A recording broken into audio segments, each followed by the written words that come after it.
আর বলবেন না মহারাজ, আজকে গিন্নি কাঁচা লঙ্কা দিয়ে কুচো চিংড়ির ঝালটা যা বানিয়েছিল না, খেতে খেতে দেরি হয়ে গেল।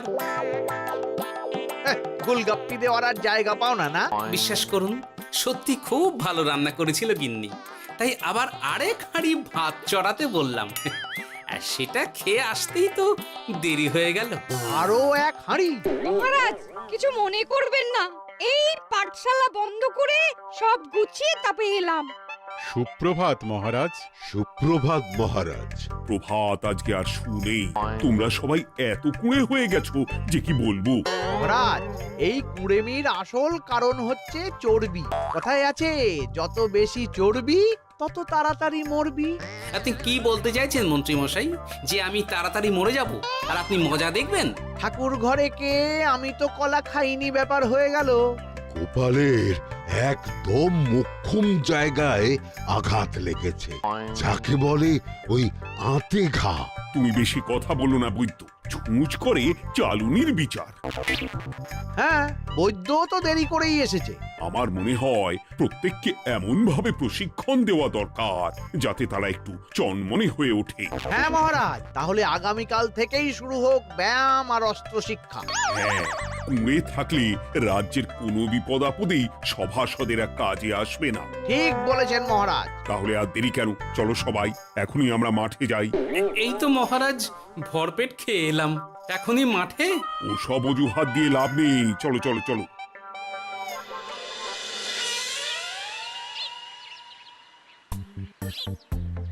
এবার সবাই সারিবদ্ধভাবে দাঁড়িয়ে পড়ো।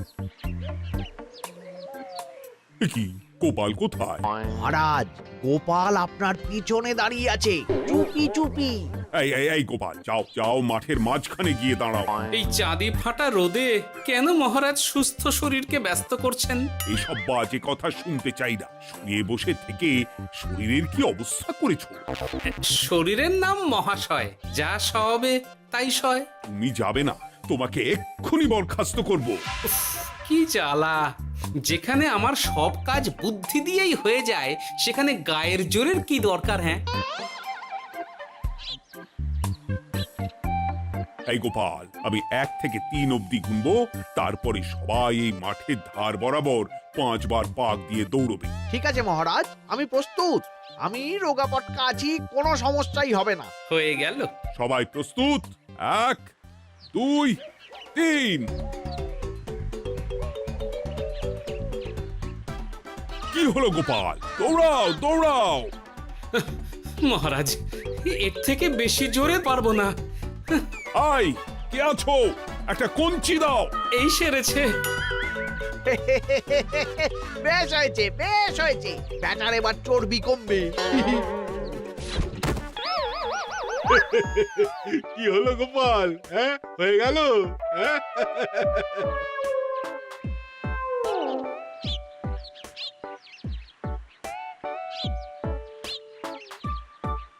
এই উল্টে উঠি, আমাদের দাদু উল্টে গেছে। হ্যাঁ, তাই তো দেখছি। চল চল গিয়ে দেখি। উফ, চেহারার কি অবস্থা বানিয়েছো গোপাল? হ্যাঁ, এতটুকু দৌড়তে গেলেই চিটপটাং। তাড়িয়ে দিন মহারাজ, এরকম বেঢপ চেহারা সভাসদকে আমাদের দরকার নেই। না না, তা বললে হবে নাকি গোপাল? তুমি এক্ষুনি বাড়ি চলে যাও, কালকে আবার মাঠেই দেখা হবে। এই দাদু, বাড়ি চলো। ওরে বাবারে!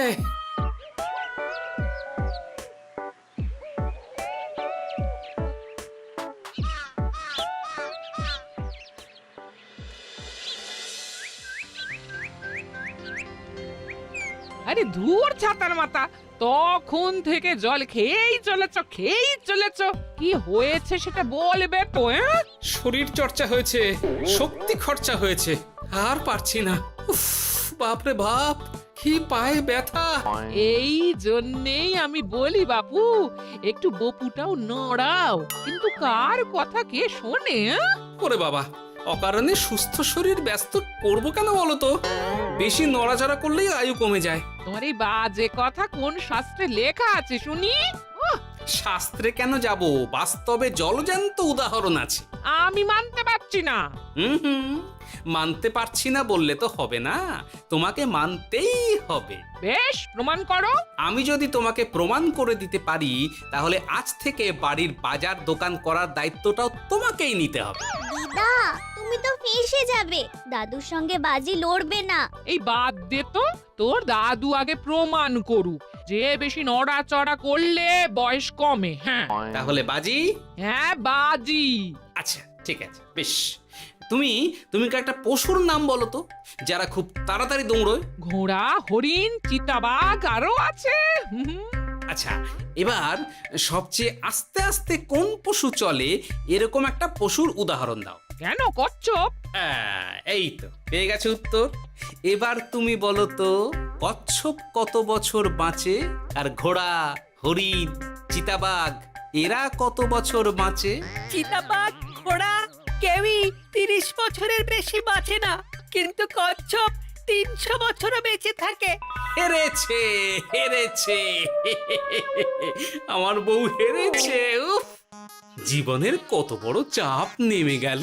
হ্যাঁ, এই তুমি আমাকে এভাবে হারালে।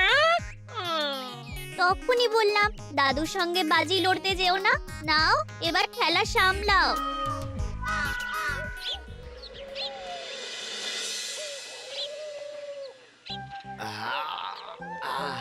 আরো ভালো করে মালিশ কর।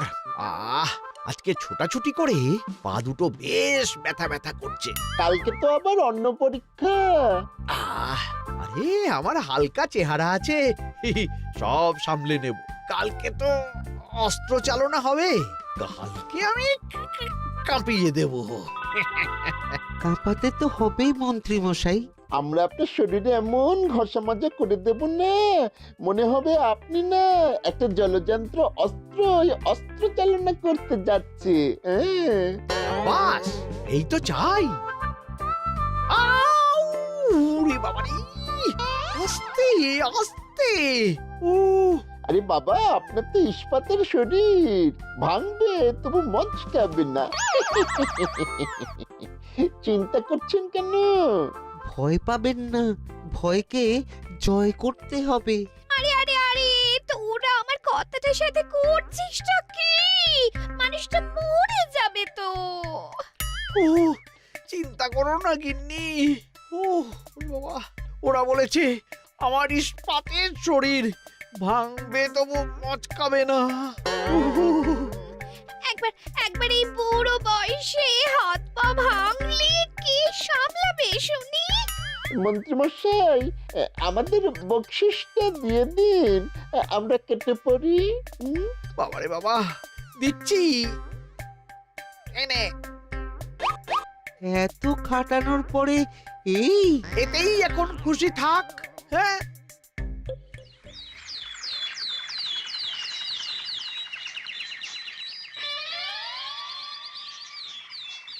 এবার তোমাদের সকলকে অস্ত্র শিক্ষা দেওয়া হবে। উফ, রোজ রোজ কি জ্বালাতনে পড়েছি, বাপরে বাপ।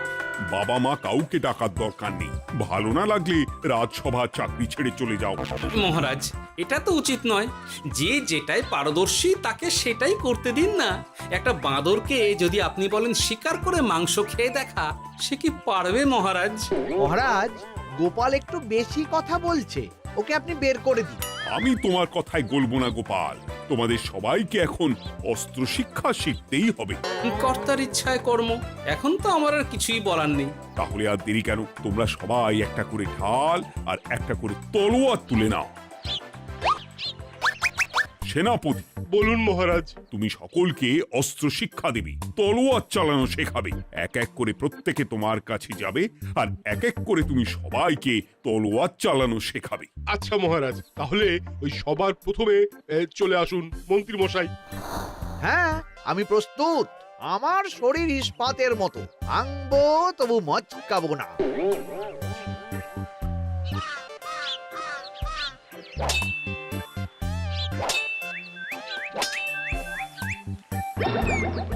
কি কেমন দিলাম? অত সহজ নয় সেনাপতি। আমি মন্ত্রী এমনি এমনি হইনি, আগে অস্ত্র শিক্ষা শিখে তবে মন্ত্রী হয়েছি। এটা কি হলো? হ্যাঁ, আপনি অস্ত্র শিক্ষায় পারদর্শী, কিন্তু আরো বিচক্ষণ হতে হবে। কারণ আজকে এই পাগড়ির জায়গায় আমি যদি তলোয়ার আপনার গলার দিকে চালাতাম, তাহলে কিন্তু আপনার এই ভবলীলা এখানেই সাঙ্গ হয়ে যেত। ঠিক আছে, মনে রাখবো। এবার বাকিদের তো ডাকো। হ্যাঁ, এরপরে তলোয়ার চালানো শিখতে আসবে গোপাল। গোপাল দাদু, গোপাল দাদু। বাবা বাবা বাবা, গোপাল তুমি আবার দল বল নিয়ে এসেছো। দেখি তোমার কত দম।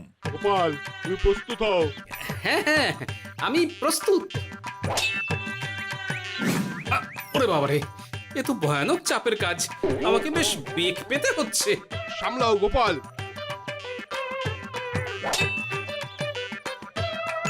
না, আমাকে অন্য রাস্তা দেখতে হবে। সেনাপতি, মহারাজের দিব্যি, তুমি আমার দিকে তলোয়ার ঢাল বাড়াবে না। এই এই, এটা কি হলো? সত্যি তো, এটা কি হলো? গেল গেল গেল গেল গেল গেল গেল, দুটিটা খুলে গেল গো। দেব নাকি এবার কুচ করে কেটে? জিতে গেছি, জিতে গেছি। এটা কি হলো? শত্রুপক্ষ কখনো কারো দিব্যি শুনবে না। আর সেনাপতি, তুমি কি ওখানে দাঁড়িয়ে দাঁড়িয়ে মজা দেখছো? আমি কি করব মহারাজ, গোপাল যে আপনার দিব্যি দিয়ে দিল। গোপাল বেটা খুব চালাক। তাহলে এখন উপায়? ওসব গোপাল তোমাকে বোকা বানাবার জন্য করেছে। তুমি ধুতি ঠিক করে আবার লড়াই চালিয়ে যাও। যথাজ্ঞা মহারাজ।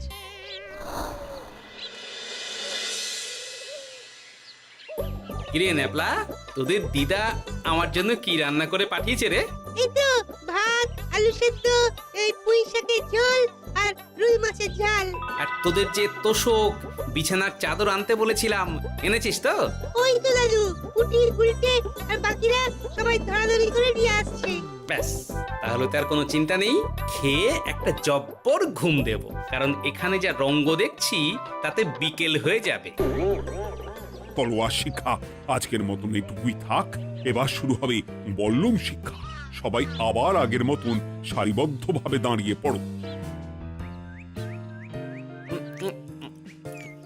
আহ, তোদের দিদা ওই সবটা কিন্তু বেশ জব্বর বানিয়েছে। তোদের দিদার হাতের রান্নার কোনো তুলনাই নেই। আহা, কি স্বাদ! এ কি, গোপাল আবার কোথায় গেল? এই তো মহারাজ, আমি এখানে ওই পুঁয়ের ঝোল আর রুইয়ের ছাল দিয়ে ভাত খাচ্ছি। এসব কি মাঠের মধ্যে খাওয়া? আরে শরীরটাকে তো রাখতে হবে। তাড়াতাড়ি খেয়ে এইদিকে এসো।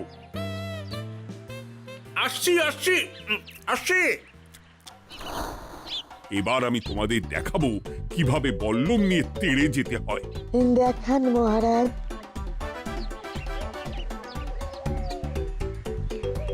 এ তো খুবই সোজা মহারাজ। ঠিক আছে, তাহলে বল্লম নিয়ে তেড়ে যাও দেখি। দিন, আপনার হাতের বল্লমটাই দিন।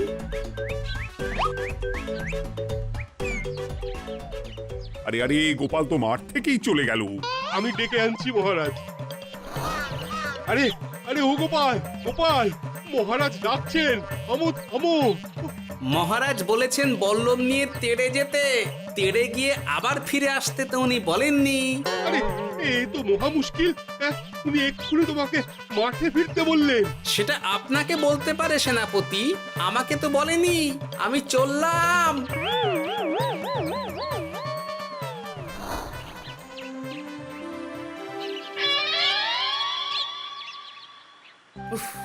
বাবারে বাবা, কি ঝক্কি! অনেক বুদ্ধি করে মাঠ থেকে খাটে চলে এসেছি। আমি আর উঠছি না।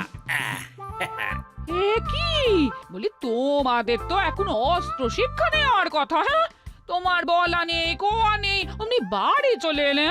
আরে বাবা, ওইসব অস্ত্র শিক্ষা মানেই সুস্থ শরীরকে ব্যস্ত করা, অসহ্য খাটনি, অযথা কষ্ট। কষ্ট করলে তবেই কেষ্ট পাওয়া যায়। হ্যাঁ, তোমায় আমি আগেও বুঝিয়েছি, যেখানে বুদ্ধি কথা বলে সেখানে দেহের শক্তি নীরব দর্শক গিন্নি। আরে বাবা, সে না হয় বুঝলাম, কিন্তু মহারাজ তো ভালোর জন্য সবাইকে অস্ত্র শিক্ষা দেওয়ার চেষ্টা করছে না। আরে বাবা, যার যা কাজ তাকে সেটা করালেই পারে। মহারাজ তো সেটা বুঝতেই চাইছেন না। আমি এখন ঘুমো।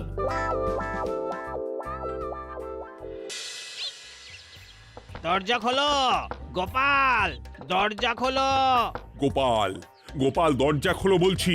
ব্যাস হয়ে গেল। একটু শান্তিতে ঘুমাবো তার জো নেই। দরজা খোলো গোপাল। বলুন মহারাজ। তুমি কি পেয়েছোটা কি গোপাল?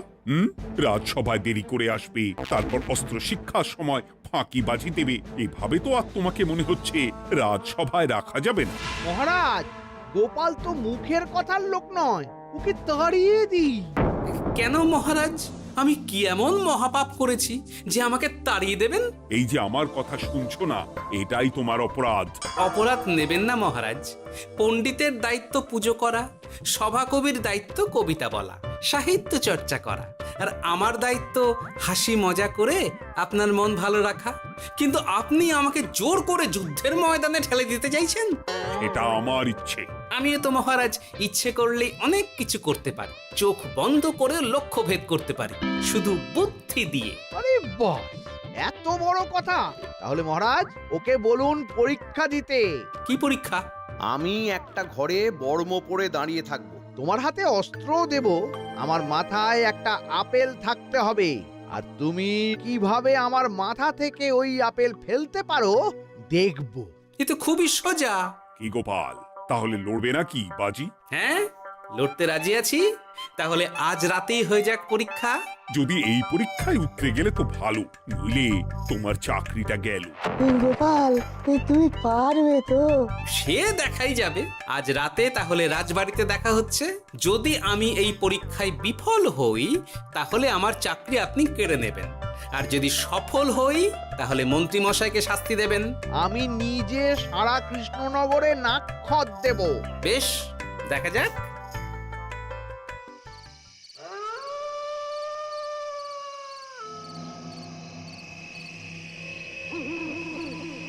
কি মন্ত্রীমশাই, ব্যবস্থা সব ঠিকঠাক হয়েছে তো?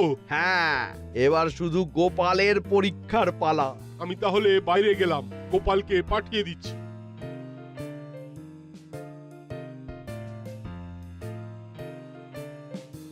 এবার যাও গোপাল, ঘরের ভিতরে যাও, দেখি তুমি কি করে মন্ত্রীর মাথা থেকে আপেল ফেলতে পারো।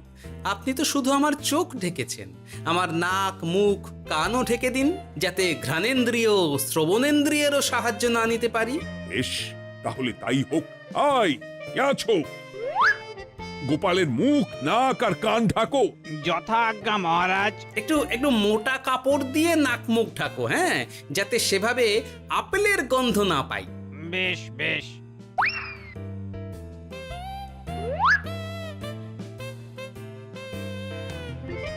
যাও গোপাল। গোপাল, এবার তোমার চাকরি গেল। এবার তুমি কি করবে? কি করবে? দৌড় ঝাঁপে ফাঁকিবাজি? হ্যাঁ?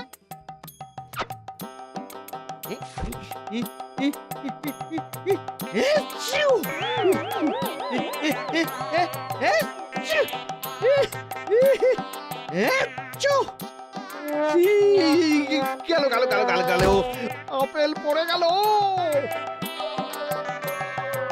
আপেল পড়ে গেল? মহারাজ, এর মধ্যেই গোপাল আপেল ফেলে দিয়েছে। ঘরের ভেতরে চলো।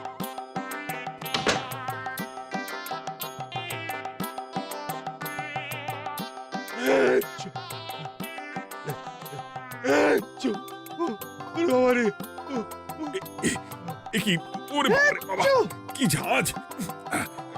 ওরে বাবারে বাবা। কি মহারাজ, দেখলেন তো গোপালের চমক? অস্ত্র ছাড়াই আপেল ফেলে দিলাম। কি, এটা তো তুমি নীতি বিরুদ্ধ কাজ করেছো। সারা ঘরে নস্যি ছড়িয়ে দিয়েছো। মহারাজ, হাঁটতে গিয়ে আপেল পড়ে গেছে। এবার সারা কৃষ্ণনগরে নাক্ষত দিতে হবে। সত্যি সত্যি গোপাল, বুদ্ধি তো তোমার জুড়ি মেলা আভার। আমার নাম গোপাল ভাঁড়। একটা কথা মনে রাখবেন, কেউটে সাপের লেজে পা দেবেন না, আর গোপালের কাজে বাধা দেবেন না। যে কাজ বুদ্ধি দিয়ে করা যায়, তার কাছে শক্তি ছোট্ট শিশু মাত্র। সত্যি গোপাল, আজ তুমি সেটাই প্রমাণ করে দিলে।